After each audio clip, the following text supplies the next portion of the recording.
Kerry, we were cruising downtown Concord with our pickups, and Kerry, we were parked at McDonald's. At the McDonald's, and I parked on one side of the parking lot, and he parked on the other side, and in between us is a walkway. Cement walkway, probably 4 or 5 inches. 4 or 5 inches.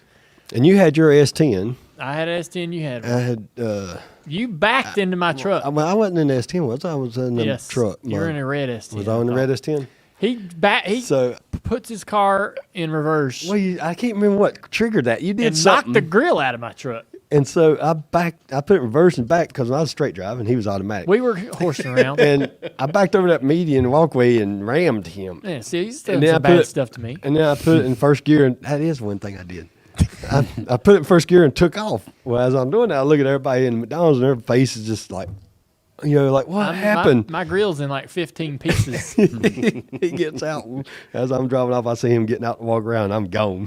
That definitely goes on the scorecard. We had to go to the junkyard and get a grill. Got another grill. We got one. Boy, that junkyard was an important piece of y'all's history. Yeah. I mean, it's right down the road. It's so easy. Well, I mean, seriously, you could go 3 miles down the road. Me and Kerry would burn out the bearings, and we would bend A-frames and stuff, and we needed springs. Like, we finally figured out, okay, we need a bigger right front spring. Yep.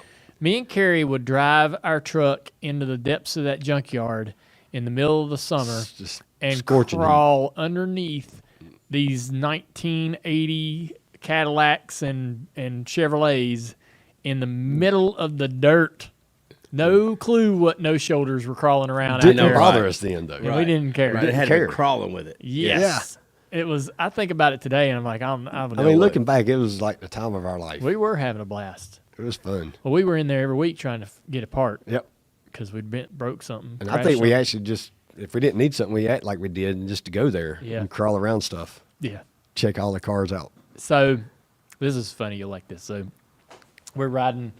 I might have told this last week, but we were riding to Darlington to take the Nova.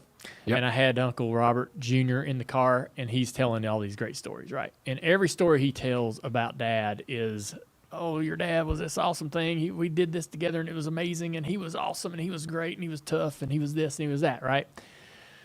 And never done anything wrong.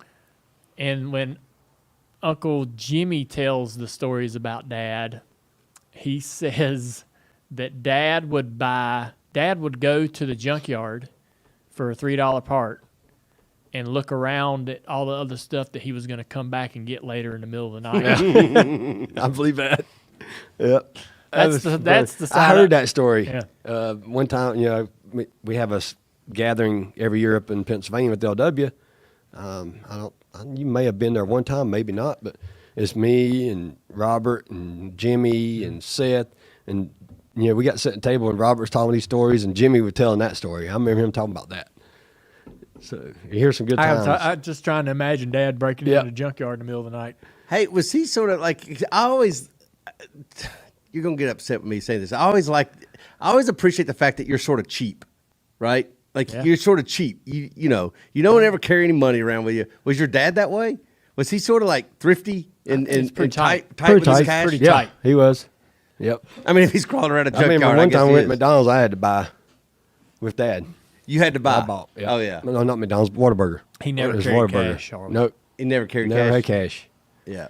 And I remember, we went on an elk hunt one time. Me and you. I got his first elk. My only elk hunt. Only elk. He didn't have no money on him for a tip or anything either. I didn't either. Oh, I didn't know he was going to tip. I mean, no, he doesn't. Dude, you invited me on the elk hunt. You should have told me this. I thought I did, but I ended up tipping him for you anyway. Kerry's like, you got a tip money? I'm like, what? Tip money? He doesn't carry any money. Hell, and that guy was so pissed off because you had left and you gave him a pair of sunglasses. I don't know if you remember that. And all I got is a pair of sunglasses out of this hunt. Well, cheap, blah, blah, blah. Yeah. Like, man, relax. Chill out. Hey. So when I got done, I tipped my guy and your guy. I got to be honest, Kerry. I don't know where, taking Dale Jr. on